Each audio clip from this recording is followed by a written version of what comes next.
नमस्कार साथियों। आज दुखी हूँ थोड़ा सा। भारत के जाने माने अभिनेता, रंगमंच के और गुरुओं के गुरु कहे जाने वाले, जिन्होंने कई सारे एक्टर को अभिनय की ट्रेनिंग दी, कल गुजर गए हैं। भोपाल के अस्पताल में उनका निधन हुआ, लेकिन ये सूचना मुझे आज मिली है। मैं भी जब मंडी ड्रामा स्कूल में था, मुझे भी उन्होंने एक्टिंग की बारीकियाँ सिखाई थी। फिर अनुपम खेर ने एक्टिंग स्कूल खोला तो मुंबई चले गए, और एन एक्टर प्रिपेयर्स जो अनुपम खेर साहब का एक्टिंग स्कूल था, है भी अभी, उसमें पढ़ाने लगे। मिलना जुलना होता था उनसे। दीपिका पादुकोण को उस समय एक्टिंग सिखा रहे थे, वो फिल्म साइन करके आई थी, ओम शांति ओम। कई सारे एक्टर जो उनसे सीखा आज फिल्मी दुनिया में है। पर्सनली मर्माहत हूँ थोड़ा सा। खैर साथियों, अभी जो न्यूज़ वायरल हो रहा है स्थानांतरण को लेकर के, एक तो आप लोगों ने दैनिक भास्कर का कटिंग भेजा मेरे पास। कटिंग नहीं, ई न्यूज़ जो उनका चलता है वो, जिसमें वो लिखा है कि 40,000 शिक्षकों का स्थानांतरण होगा, बाकी छट जाएंगे। एक कोई बिहार शिक्षक का पोर्टल है समथिंग, उन्होंने लगाया कि 30,000। मुझे ये डर लग रहा है कि कहीं और कोई पोर्टल हो, वो लगा दे 20,000, उसके बाद अगला लगा दे 10,000, उसके बाद 0 कर दे कोई। मुझे समझ में नहीं आ रहा है कि आप लोग इस तरह का न्यूज़ देखते क्यों हो। कहाँ 1,90,000 फॉर्म आए हैं, जिसमें से मैं छटने की बात किया था, थोड़ा बहुत छटेगा, लेकिन सिर्फ 40,000 का ट्रांसफ़र होगा। और ये न्यूज़ दिया किसने? इस न्यूज़ का सोर्स है क्या? कभी आपने जानने की कोशिश की है? नहीं ना। किसी ने लिख दिया, मान लिया, किसी वीडियो चैनल ने बोल दिया। ज़्यादातर वीडियो चैनल हालांकि अभी नेगेटिव ही बोल रहे हैं। आप अब साथ में चले जाते। मैंने कहा था कि देखना बंद करिए, आप लोग भी सुनेंगे नहीं। हाँ, थोड़ा सा टाइम लग रहा है, स्थानांतरण होना निश्चित है। तो इसमें इतना परेशानी की बात क्या है? और रोज़ रोज़ क्या शिक्षा विभाग में अपडेट रहता है? रोज़ रोज़ अपडेट नहीं रहता है। जब कोई डिसीजन लिए जाते हैं तो उस पर काम होता है। काम होता है 2 दिन 4 दिन के बाद कोई नतीजे पर पहुंचते हैं, तब कुछ अपडेट मिलता है। आज कुछ अपडेट है जिसकी मैं बात करूंगा थोड़ी देर बाद। इससे पहले मैं 2-3 चीज़ आपसे बात करना चाहता हूं। जैसे कि प्रधान शिक्षक की काउंसलिंग पुनः शुरू होगी 8 और 9 को। जो लोग छूट गए थे उनकी काउंसलिंग होगी 8 और 9 को। अभी जो यूजीसी का गाइडलाइन आया है, जो 6 तारीख को केंद्रीय शिक्षा मंत्री प्रधान जी ने, धर्मेंद्र प्रधान ने इसको हरी झंडी दिखाई है, उसमें कहा गया कि संगीत, दृश्य कला, मूर्तिकला और नाटक, ये ऐसे सब्जेक्ट है जिसमें नेट और पीएचडी की ज़रूरत नहीं पड़ेगी। डायरेक्ट आप कॉलेज में असिस्टेंट प्रोफेसर हो सकते हैं। अन्य सारे विषय जो हैं, जैसे ह्यूमैनिटीज़ के हो गए, आर्ट्स या science, history, geography, political science, sociology वगैरह जो भी सब्जेक्ट है, संस्कृत, इंग्लिश, सब में नेट और पीएचडी की ज़रूरत होती थी। लेकिन इन सारे सब्जेक्ट में संगीत, दृश्य कला, मूर्तिकला, योग, नाटक, इसमें नेट और पीएचडी की ज़रूरत नहीं पड़ेगी। जब फॉर्म निकलेगा तो आप डायरेक्ट फॉर्म भर सकते हैं और डायरेक्ट कॉलेज में असिस्टेंट प्रोफेसर हो सकते हैं। TRE 3 के साथियों का वाटर मार्क वाला डॉक्यूमेंट्स अपलोड हो गया है। आप चाहें तो उसे डाउनलोड कर सकते हैं, और आपकी जो काउंसलिंग होगी वहाँ लेकर के आपको जाना पड़ेगा, वही वाटर मार्क वाला। तो ये चीज़ें हैं। बाकी जहानाबाद के बीपीएससी शिक्षक साथियों ने बढ़ा हुआ HRA और इंक्रीमेंट और बढ़ा हुआ DA को लेकर के बैठक की थी। अखबार में भी छपवाया है, जो सामने आ गया है कि भाई एक ही स्कूल में 2 तरह के DA क्यों? DA को लेकर के विसंगति, HRA को लेकर के विसंगति। हालांकि ठीक है, आवाज़ उठाया, लेकिन सबसे ज़्यादा कुछ होता नहीं है अखबार में छप जाने से, छपवा देने से। मैं आज तक अखबार में नहीं छपा हूँ स्थानांतरण प्रक्रिया को लेकर के। बहुत सारे लोग अपना संगठन भी अखबार के माध्यम से बना लिए हैं, ये भी मुझे सूचना मिल रही है। काम कितना कर रहे हैं वो तो समय ही बताएगा। तो काम करिए, काम करिएगा ना तो अपने आप लोग मीडिया वाला खोज लेगा।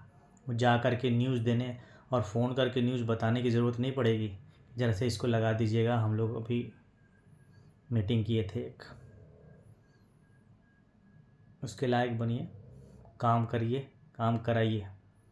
आपका न्यूज़ तो वहीं रह गया, पटना तक पहुंचा ही नहीं, जबकि सारा काम यहाँ से हो रहा है।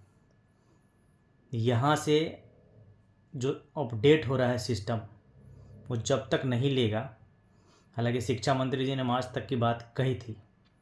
जब डीए से पटना डीओ साहब से बात हुई तो वो अप्रैल कह रहे थे, लेकिन शिक्षा मंत्री जी ने कहा था कि मार्च के लास्ट तक इसको अपडेट कर लिया जाएगा। उसके बाद ही बढ़ा हुआ इंक्रीमेंट मिलेगा, बढ़ा हुआ एचआरए और बढ़ा हुआ डीए मिलेगा बीपीएससी शिक्षक साथियों को। तो यह आप लोग ध्यान दें। बार बार जो आप लोग पूछ रहे हैं कि जो महिलाएं मातृत्व अवकाश में हैं उनकी ज्वाइनिंग कैसे होगी, उसके लिए आप लोग चिंता ना करें। अभी सरकार ने जो गाइडलाइन निकाला है सक्षमता पास शिक्षक साथियों के लिए, या तो आप ऑनलाइन ज्वाइन कर लेंगे और नहीं तो आपकी छुट्टी समाप्त होगी उसके बाद जाकर के ज्वाइन करेंगे। दोनों परिस्थितियां होंगी और जब आपको ज्वाइन करना होगा उस समय तक खुद ही गाइडलाइन देगी शिक्षा विभाग। तो इसके लिए उतना दुखी होने की ज़रूरत नहीं है। आज की जो आप लोग बेसब्री से इंतज़ार कर रहे हैं कि स्थानांतरण को लेकर के अपडेट क्या है, फिलहाल आने वाले 3 दिनों में जो स्क्रूटनी चल रहा है वो स्क्रूटनी ही चलेगा। उसमें 3 दिनों के अंदर जो थर्सडे, फ्राइडे, सैटरडे है, इसमें फर्स्ट फेज़ के लोगों का भी ई शिक्षा कोष पर कोई अपडेट आने नहीं जा रहा है, उनको स्कूल अलॉट होने नहीं जा रहा है। हालांकि जिनसे बात हुई है शिक्षा विभाग में, मैं कल उनसे मिलने जाऊंगा, ज़्यादा संभावना है, तो फिर और विस्तृत जानकारी मिलेगी। लेकिन अभी इन 3 दिनों में स्कूल अलॉट नहीं होगा। तो इसका मतलब ये है कि अब 15 तारीख के बाद ही स्कूल का अलॉटमेंट होगा। इसलिए आप लोग इधर उधर की जो न्यूज़ है ना देखें तो अच्छा है, लेकिन आप कोई भी न्यूज़ पोर्टल आता है, कुछ भी आता है, झट से व्यू चैनल देखते हैं, ज्वाइन कर लेते हैं और फ्रस्ट्रेट हो रहे हैं, दुखी हो रहे हैं। इससे कुछ नहीं होना जाना है, उल्टे आपकी क्रिएटिविटी घट रही है, आप दुखी रह रहे हैं, आप उन चीज़ों को बदल नहीं सकते हैं। इसलिए बेहतर है अगर थोड़ी सी भी मेरी बातों पे विश्वास हो तो सिर्फ मेरी सुने आप और थोड़ा सा इंतज़ार कर लें। 20-22 के बाद हो सकता है कि फर्स्ट जो फेज़ चल रहा है उनका स्कूल अलॉटमेंट होगा और उनके ई शिक्षा कोष ऐप पे अपने आईडी के माध्यम से वो देख सकेंगे कि उनका कौन सा स्कूल अलॉट हुआ है। कम से कम 20 तारीख तक ये मामला जाएगा, 20 के पहले कोई स्कूल नहीं दिखेगा। जो वेदर है उसमें बहुत तेज़ी से काम नहीं हो पा रहा है। बाकी चीज़ें कल मैं शिक्षा विभाग जाऊंगा, संभावना है ज़्यादा, तो सूचना मिलेगी। लेकिन आप लोग थोड़ा सा पेशेंस बनाए रखें, कब होगा, नहीं होगा, क्या होगा, ये सब सारी बातें अब पुरानी हो गई है। मैं कह कह के थक गया हूँ कि ट्रांसफ़र होना है, होगा, बड़े पैमाने पर होगा, ज़्यादा से ज़्यादा लोगों का होगा। कुछ लोग छटेंगे क्योंकि कुछ लोग में 10 किलोमीटर 12 किलोमीटर वाले भी कर दिए हैं अप्लाई, तो 10, 12, 15, 20 किलोमीटर वाले का स्थानांतरण नहीं होगा। जो ज़िला के अंदर हैं, ज़िला के बाहर भी अगर हैं, आप बॉर्डर पे आपका घर हुआ दूसरे ज़िला में है और किलोमीटर 10-12 किलोमीटर ही है, 15 किलोमीटर भी है, तो भी इन लोगों का ट्रांसफ़र नहीं होगा। लेकिन ट्रांसफ़र हो रहा है बड़े पैमाने पर और होगा, इसके लिए आप लोग निश्चिंत रहें। और फिर मैं कहूँगा, अलग अलग जो बीपीएससी शिक्षक साथी टुकड़ों में बटे हुए हैं, जो अलग अलग ग्रुप बनाए हुए हैं अपना व्हाट्सएप पे भी, एक इस कोने में, कुछ कोने में, एक उस ज़िला में, उससे कुछ नहीं होना जाना है। बड़ी लड़ाई जो सरकार से लड़नी है वो एक साथ ही लड़ना पड़ेगा। इसलिए एकजुट होइए, चैनल को भी लाइक सब्सक्राइब करिए और मेरी बातों को हर बीपीएससी शिक्षक साथियों तक पहुंचाइए। व्हाट्सएप का लिंक जाता है, उसको भी शेयर करिए, आपके मोबाइल तक पहुंच जाता है। अगर आप मुझसे जुड़ना चाह रहे हैं, कोई बीपीएससी शिक्षक साथी हैं जो अब तक नहीं जुड़े हैं, तो मेरे मोबाइल नंबर, व्हाट्सएप नंबर 9470255684 पे मैसेज करें, आपको लिंक जाएगा, उससे जुड़ जाएंगे। और अदर ग्रुप में भी शेयर करें ताकि जो भी बीपीएससी शिक्षक साथी हैं जुड़ना चाहते हैं वो जुड़े।